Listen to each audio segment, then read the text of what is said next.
Hola a todos y a todas. Sean muy bienvenidos y bienvenidas a esta nueva cápsula de Historia y Ciencias Sociales, en las cuales, como ustedes ya saben, estamos trabajando temáticas que ustedes profundizan todos los días con sus profesores o profesoras de enseñanza media, ¿cierto? De segundo año de enseñanza media en historia.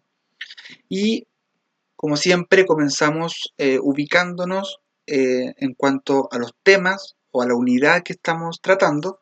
En este caso, ¿cierto? Estamos tratando la sección o unidad 1, crisis, totalitarismo y guerra en la primera mitad del siglo XX. Y el tema que vamos a ver en la cápsula del día de hoy, crisis del Estado liberal en América Latina, el surgimiento de los populismos.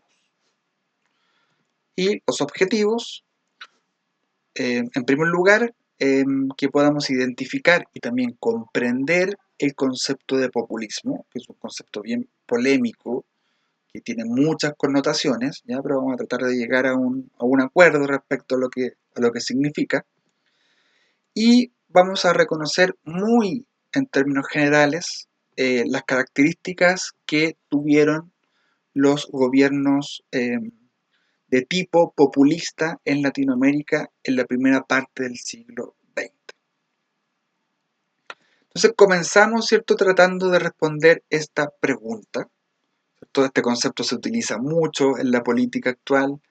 Aparece un político con alguna medida y lo dice, no, es que eso es populismo, populismo barato.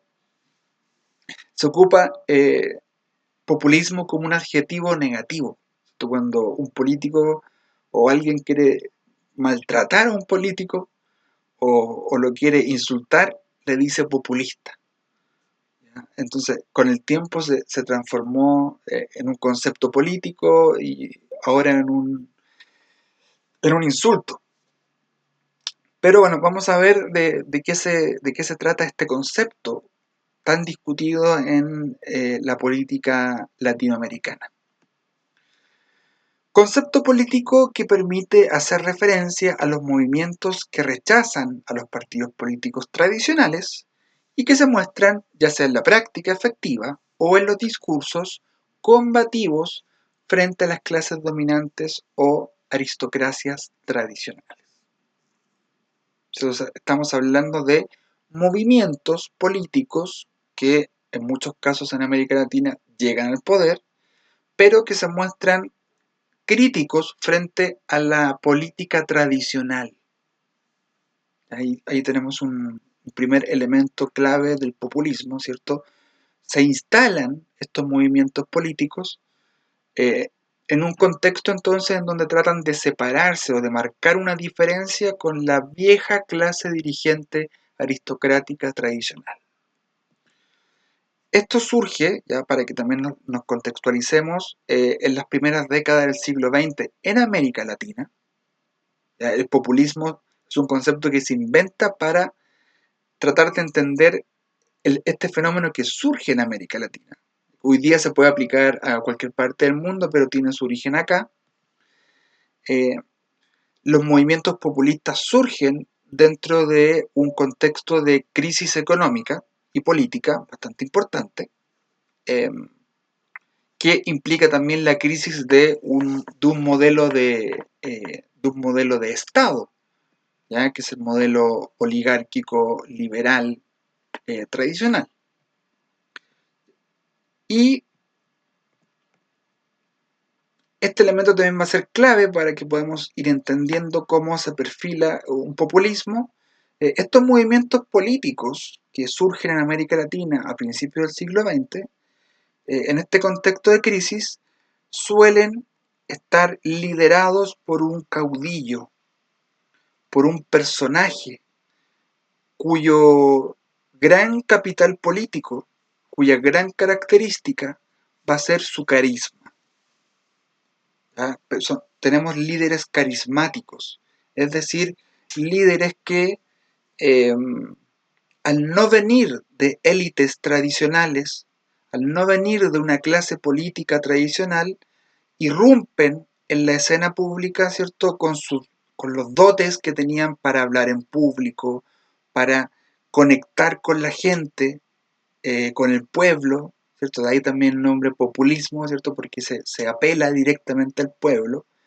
Entonces, suelen ser caudillos, suelen ser movimientos que se generan en torno a una persona, en torno a su personalidad, personalidades fuertes, personalidades carismáticas, ¿cierto? Que convencían a la masa, convencían a clases medias y a clases populares.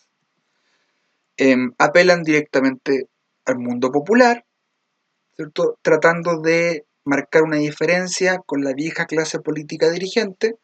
Ya no le hablan ni al Congreso, no le hablan, eh, eh, le hablan al pueblo, le hablan al trabajador, ¿cierto? Le hablan al empleado público.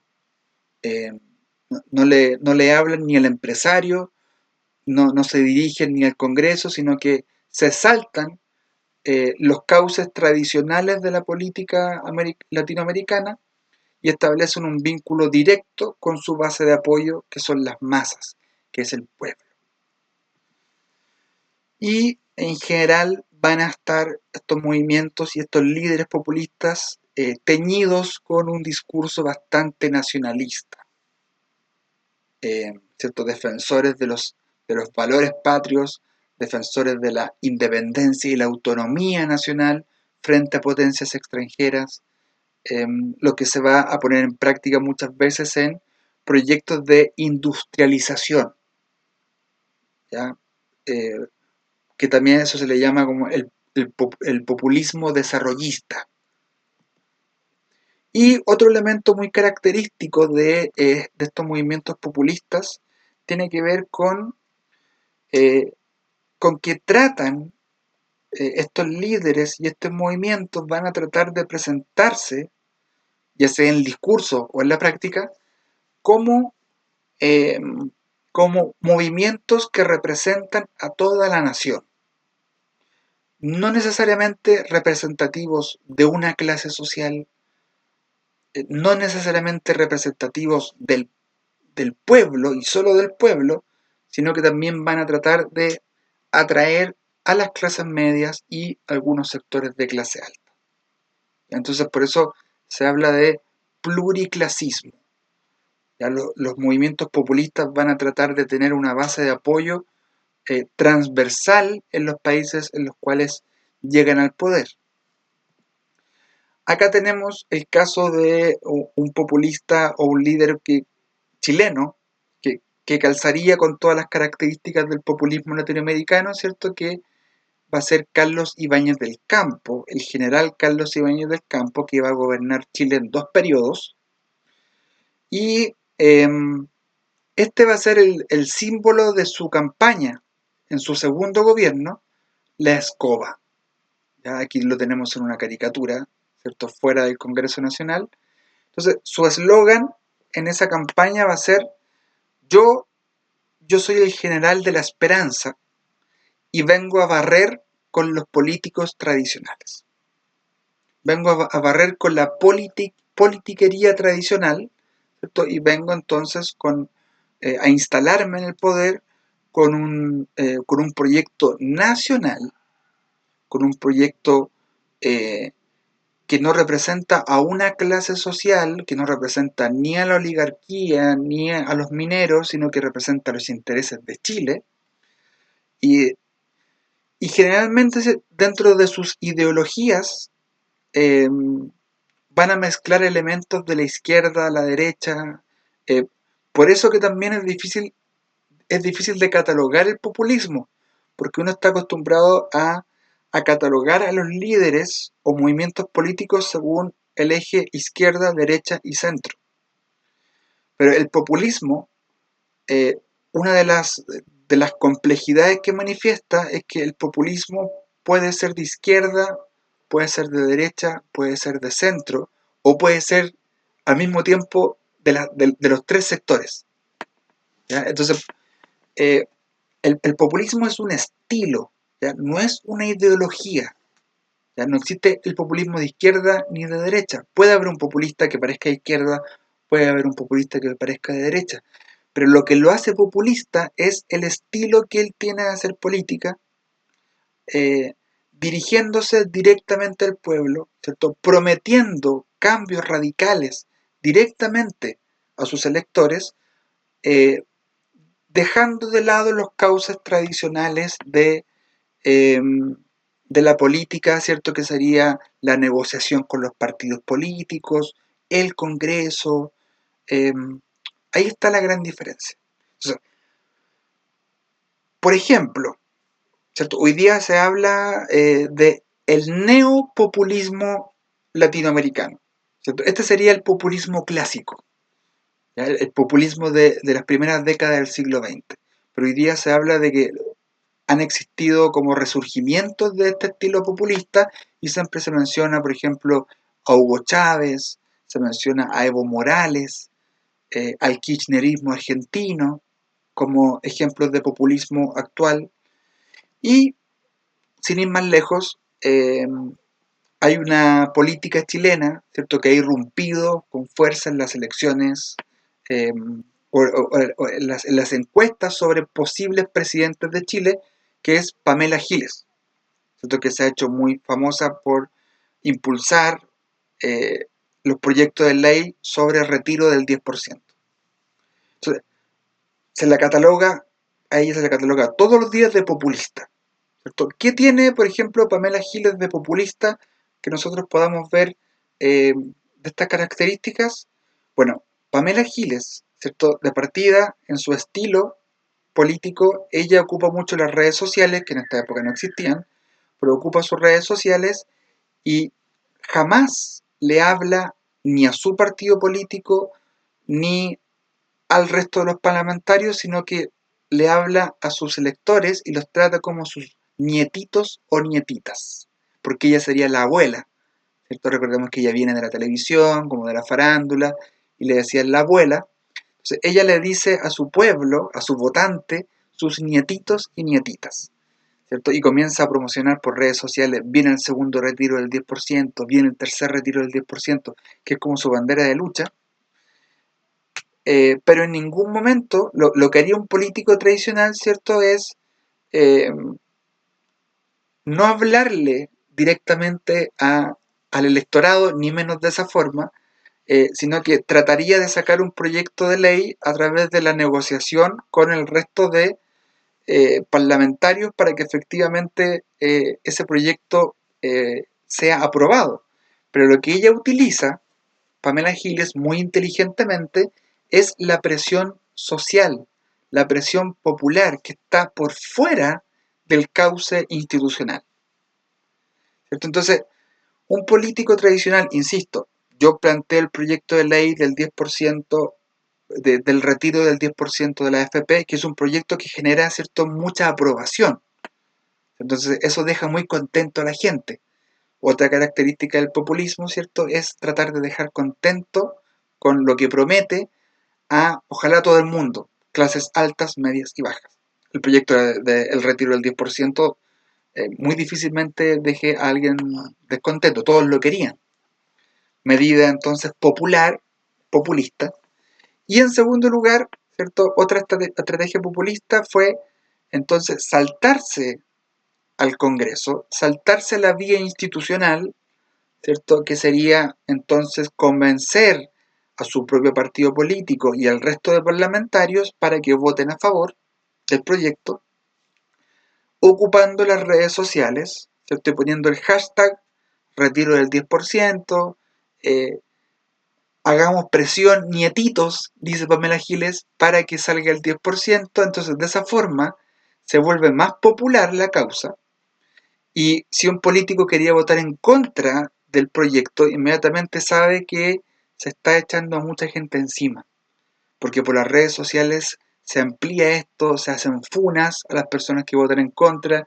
Entonces ahí tenemos una forma populista de hacer política, ¿cierto? Ella en el fondo se desmarca del resto de políticos que están en el Congreso, porque ella sería distinta, le habla directamente a sus nietos y a sus nietas, y hace política a través de redes sociales, ¿cierto? Ahí tendríamos cómo se adaptaron estas estrategias populistas de principios del siglo XX a la situación actual, política chilena en este caso.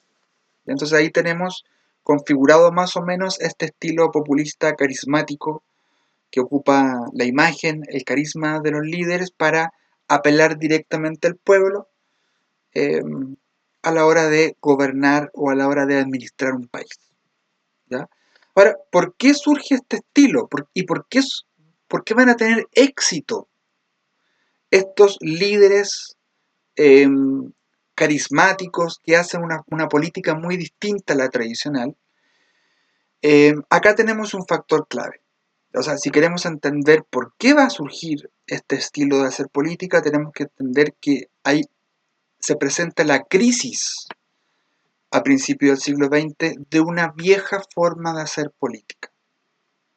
¿Ya? Las élites tradicionales, la clase política dirigente tradicional chilena que venía desde el siglo XIX, ¿cierto? Venían gobernando sus hijos, sus nietos, eran siempre los mismos apellidos que se repetían. Esas viejas familias que gobernaban Chile eh, comenzaron a entrar en decadencia y en crisis. No pudieron solucionar la cuestión social que se vivía en Chile, no pudieron solucionar o no supieron cómo reaccionar frente a la crisis del 29 y los efectos que tuvo en Chile. Por lo tanto, entonces, la vieja clase dirigente se mostró con pocas herramientas ante los desafíos de principios del siglo XX. O sea, ahí ya tenemos un primer elemento. ¿Ya? La clase política eh, se queda como de brazos cruzados o se queda como sin saber muy bien qué hacer. Los partidos políticos que venían del siglo XIX en Chile, el Partido Liberal, el Partido Conservador, el Partido Radical, sobre todo el Partido Liberal y Conservador, también empiezan a entrar en un descrédito. A la gente ya no le cree a esos partidos, que es un poco lo que pasa hoy día, de que la política tradicional ya la gente no confía en los políticos, no confía en los partidos políticos tradicionales. Algo similar se vivía a principios del siglo XX, entonces esa vieja política ya no convencía, no movía a la gente. Y paralelamente, ¿cierto? Tenemos un fenómeno social de consolidación de dos grupos sociales nuevos. Las clases medias ya aparecen en Chile y en América Latina bastante consolidadas, ¿cierto? Como una clase social con una identidad propia, hija del Estado, ¿cierto? Hija de la educación pública y de la meritocracia. Y por otra parte, el mundo obrero proletario también se había consolidado, ya había una organización obrera importante, ya existían partidos políticos de clase obrera, influenciados por el marxismo en muchos casos, como el Partido Comunista Chileno, por ejemplo. Entonces, tenemos crisis de viejos actores políticos, surgimiento de nuevos actores sociales y políticos, clases medias y clases obreras. Las ciudades aumentan, crecen también en América Latina, ¿cierto? Eh, el campo entonces empieza a perder terreno. El votante ahora es urbano, vive en la ciudad. Y además el votante ahora lee el diario, tiene una radio, ¿cierto? O escucha la radio del vecino, ¿cierto?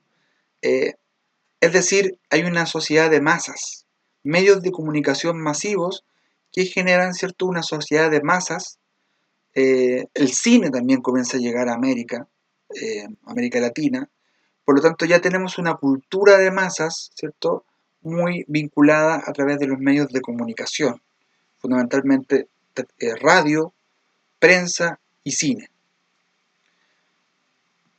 Entonces, ya en ese contexto de crisis de la vieja política y auge de estos nuevos fenómenos y estos nuevos grupos sociales, se genera un vacío de poder. Ya no hay líderes y por lo tanto aparecen líderes nuevos que generalmente son o de clase media o de clases populares y se paran sobre una tarima y le empiezan a hablar a la gente, ¿cierto? Le empiezan a hablar bonito a la gente para convencerla, ¿cierto? Y le dicen a la gente lo que la gente quiere escuchar, ¿cierto? Esos viejos políticos nunca hicieron nada por ustedes, esos viejos políticos y esos viejos partidos políticos no tienen soluciones a los problemas que ustedes realmente tienen, pero yo sí las tengo. ¿Ya? Y toda la gente, sectores medios, sectores populares, comienzan entonces a juntarse frente a este líder que aparece de un día para otro y se conforman estos movimientos en torno al líder. Ya que, insisto, tienen que ser carismáticos, ¿ya? Porque tienen que jugar mucho con su imagen, con su capacidad de palabra, para convencer al pueblo a través de la palabra, y obviamente como el Congreso está, eh, eh, el viejo Congreso está desprestigiado, los viejos partidos políticos están desprestigiados, la moneda o la casa de gobierno está desprestigiada, no le hablan a esos actores, le hablan a la calle, le hablan al pueblo. ¿Ya? Ahí entonces tenemos configurado este fenómeno populista y son estos movimientos, ¿cierto? Y estos líderes que van a tratar de, eh, de no tener un discurso ideológico claro. Esa va a ser la gran gracia del líder populista. Porque claro, si el líder populista se pone arriba, ¿cierto?, de una tarima y empieza a hablar de que quiere la revolución para los trabajadores y quitarle a los ricos lo que tienen, obviamente los empresarios se van a asustar, los ricos se van a asustar y probablemente terminen haciendo un golpe de Estado, terminen incluso, ¿cierto?, eh, opacando la figura de este personaje. Entonces, nunca se van a plantear necesariamente como personajes o líderes políticos que ataquen a los ricos, ¿ya? Defienden mucho el mundo popular, atacan a la clase política tradicional, pero nunca van a ser líderes políticos como marxistas. ¿Ya? Los populistas de esta época jamás van a promover eh, que se le quiten los medios de producción a los ricos, que se le quiten las fábricas o las empresas, porque precisamente ellos van a tratar de mostrarse como incluso apolíticos, ¿cierto? Al margen de cualquier ideología política, marxista, fascista, no son de ninguna, pero tienen elementos de todas. ¿Ya? ¿Para qué? Para que las clases sociales altas, los ricos, también incluso voten por ellos. ¿Ya? Entonces vamos a tener ahí un fenómeno bastante particular, bastante latinoamericano, ¿ya? Que surge a principios del siglo XX. Esto se le llama el populismo clásico, porque recuerden que muchos autores hablan de que hubo una segunda ola de populismo más reciente, Chávez, Fidel Castro en alguna medida, Evo Morales, Kirchner, ¿cierto? Que en general serían populistas de izquierda. Esa es una gran diferencia con el viejo populismo, que era un populismo más transversal. Y entonces, ese es el contexto y las causas que explican el surgimiento de estos nuevos liderazgos y de estos nuevos estilos de hacer política. Bueno, acá tenemos principales casos de populismo, todos muy distintos. Lázaro Cárdenas en México, ya que va a fundar un partido revolucionario mexicano, y va a llevar a cabo también una política bastante basada en eh, la industrialización y nacionalización de los bienes, etc. Lázaro Cárdenas, típico representante del populismo en México. Brasil, Getúlio Vargas, apoyado en gran medida también por militares, ¿ya? Podemos decir que es como un régimen cívico-militar, pero también es el representante brasileño de este estilo de hacer política. Acá, como les decía anteriormente, este es el padre del populismo, ¿cierto? En él vemos reflejadas todas las características teóricas del populismo. En él se cumplen todas. Presidente de Argentina en 2 periodos durante harto tiempo, Juan Domingo Perón, fundador del movimiento peronista, que después se va a llamar Partido Justicialista. Hasta el día de hoy, el peronismo es una fuerza muy potente en Argentina. Y en el caso chileno, podemos nombrar varios, pero Carlos Ibáñez del Campo, presidente en 2 ocasiones, sería como el representante chileno o uno de los representantes chilenos de este estilo populista de hacer política. En síntesis, entonces, El populismo clásico, entonces, se puede entender o definir como una nueva forma de hacer política,